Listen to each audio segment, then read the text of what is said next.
জামাত নামে জাদুঘরে মানুষদেরকে গান শোনায়।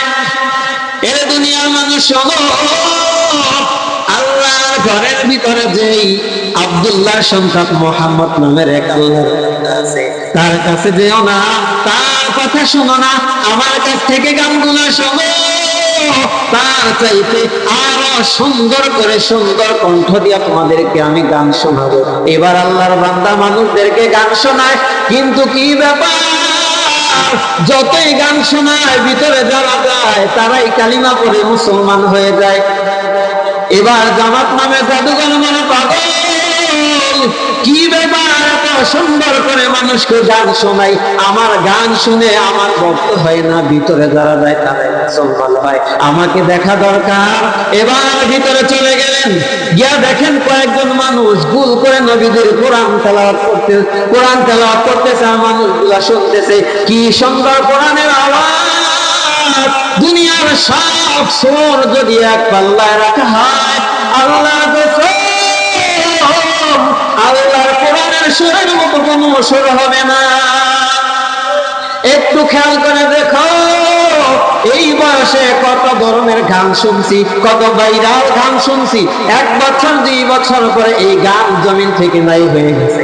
আজকে শত শত বছর পর আল্লাহর কোরআনের সূরা ফাতিহা চলতেছে, কিয়ামত পর্যন্ত চলবে। যেদিন আল্লাহর কোরআনের একটা সূরাও এই জমিনে চলবে না, ওই দিন এই জমিন আর থাকবে না। এরে মুসলমান নবীর উম্মতের দল,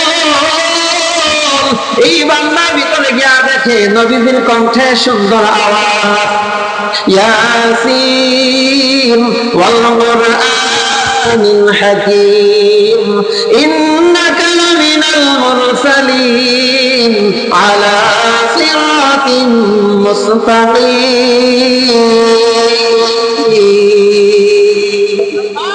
ই কালামে জিন্দা কুরআনে হাকীম হিকমতে উলা ইয়াজাল লাস্তু কদিম জামিউল ইলম ফিল কুরআনে হাকীম হিকমতে উলা ইয়াজাল লাস্তু কদিম।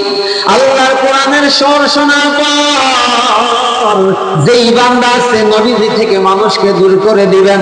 এবার এই জামাত নামের পালা গানের প্রথম শিল্পী, পৃথিবীর ইতিহাসে যিনি প্রথম পালা গান চালু করেছেন, এই বান্দার চোখ দিয়ে আবার পানি।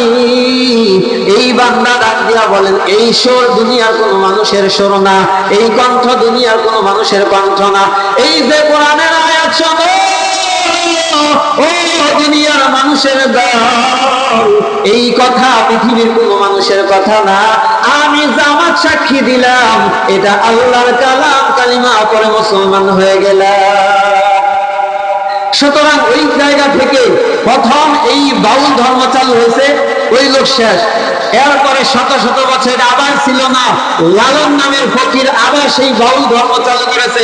এটা ইসলাম আর বাউল ধর্মের মধ্যে আসমান আর জমিন পার্থক্য। যারা বাউল ধর্মকে বিশ্বাস করবে, আল্লাহর কসম জান্নাতে যাওয়া তো দূরের কথা, হাসরের দিন নবীদের উম্মত হিসাবে কেউ পরিচয় দিতে পারবে না। আল্লাহ